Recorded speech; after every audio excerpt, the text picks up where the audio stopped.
Olá, minha querida, meu querido, que bom estar com você mais uma vez aqui nesse nosso espaço do cenáculo, esse lugar de intimidade, de partilha, de crescimento. E nós chegamos já ao fim de um período, de um percurso, né? E vamos entrar em outro período, em outro percurso agora. Estamos falando, né, sobre os hábitos espirituais, esse lugar de preparação interior para a manifestação da graça de Deus, para as transformações que Deus deseja fazer nas nossas vidas. E antes da gente conversar mais profundamente sobre isso, eu quero te convidar a, se você não fez isso ainda, se inscrever no nosso canal, se inscreve, dá o seu like aqui no nosso vídeo, curte e compartilha. Você que tem sido abençoada e abençoado pelo nosso conteúdo pode abençoar outras pessoas. E nesse espaço de internet, fazendo isso, a gente consegue mostrar, né, para os algoritmos, para quem coordena isso tudo, que o nosso conteúdo ele é importante e que ele é relevante para a vida das pessoas. Então faz isso, você ajuda a gente e a gente ajuda outras pessoas abençoando a vida delas. Bom, nós começamos essa série pensando no texto de Ezequiel 47, que fala sobre as águas purificadoras, as águas profundas em que o profeta é convidado a entrar naquela visão que ele tem. E a gente começou perguntando, né, para você, assim, a minha pergunta para você foi, se você pudesse avaliar, qual seria, na sua avaliação, o nível de intimidade com Deus que você se encontra? E depois eu fiz uma outra pergunta. Se você, avaliando esse nível, você consegue pensar que esse nível é o nível ideal? E qual é o nível que você gostaria de estar na sua intimidade com Deus? Foram perguntas que iniciaram essas nossas conversas lá alguns vídeos atrás, alguns episódios atrás. E eu queria retomar essa pergunta. Por quê? Porque nós falamos nos hábitos espirituais e dividimos eles em algumas categorias. Elas não são mais ou menos importantes, mas elas são complementares. Então a gente falou dos hábitos interiores e foi o que a gente tratou até a última semana, até a semana passada. Então a gente trabalhou o hábito da oração, a gente trabalhou o hábito do jejum, a gente trabalhou o hábito do estudo da palavra e da meditação. Foram os hábitos interiores. E a gente vai caminhar daqui para frente em hábitos que a gente vai chamar de hábitos exteriores. E esses hábitos são os hábitos da simplicidade, da solitude, hábito do perdão e do serviço. Então, são dimensões mais exteriores da nossa vida cotidiana e que falam acerca do nosso relacionamento com Deus também. E que são lugares onde a gente pode calçar para ter, né, maior possibilidade de cumprir a vontade de Deus. E além desses hábitos exteriores que nós vamos começar a trabalhar, a gente também falou que vai trabalhar os hábitos comunitários, ou seja, tanto os hábitos interiores quanto os exteriores são hábitos pessoais, particulares.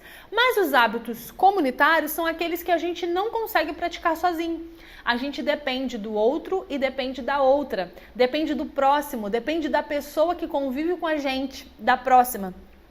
São os hábitos do aconselhamento ou orientação, o hábito da confissão ou a partilha, o hábito da adoração. Então são hábitos comunitários.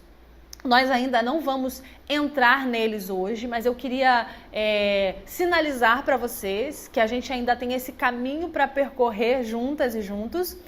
E eu queria que você, essa semana, ao ler o texto que eu estou te indicando, de Ezequiel 47, pensar sobre essa trajetória que nós já tivemos até aqui, pensar naquilo que você aprendeu durante esse tempo, durante essas últimas semanas, essas últimas 10 semanas, pensar naquilo que você conseguiu caminhar, na profundidade que você conseguiu adquirir, refletir também sobre as coisas que você não conseguiu incorporar e tudo bem, a gente não está aqui para policiar nada.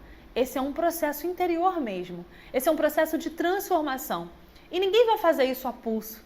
A gente precisa se encontrar com Deus e caminhar aos poucos. Então, o exercício dessa semana é ler o texto, analisar os passos que demos, analisar os passos que não demos e por que isso aconteceu, e fazer novos desafios no que diz respeito aos hábitos interiores. Eu estou conseguindo separar tempo para os meus hábitos interiores? Eu estou conseguindo separar um lugar para os meus hábitos interiores? Eu estou conseguindo me dedicar para me aprofundar nos meus hábitos interiores? São perguntas que eu quero que você reflita durante essa semana e que você faça desafios, pequenos desafios, para o seu tempo de oração, para o seu tempo de leitura da palavra. De repente, se desafiar, como nós temos feito como igreja, a usar a sexta-feira como um dia para o seu jejum, para o princípio do jejum, e o hábito da meditação. Faça-se desafios em relação a esses 4 hábitos, que são os hábitos interiores. Deles, para que eles aconteçam nas suas vidas, nas nossas vidas, depende somente de nós mesmos. Então, para que a gente dê passos em direção a esses hábitos, novos passos, aprofundamento, para que a gente então saia do raso e viva em profundidade com o nosso Deus. Na próxima semana a gente começa a falar dos hábitos exteriores. Se você já tiver alguma curiosidade, você já pode começar a pesquisar, pensar sobre eles, mas o grande desafio é reafirmar os hábitos interiores. Que Deus abençoe a sua vida, que você possa, como Ezequiel, ter a visão, mas também tomar a decisão de caminhar em direção a Deus, de se aprofundar no rio que Deus coloca diante de você, e você possa então experimentar da superabundante graça do Senhor. Que Deus abençoe a sua vida, que Deus abençoe as nossas vidas. Até a próxima semana. Um cheiro.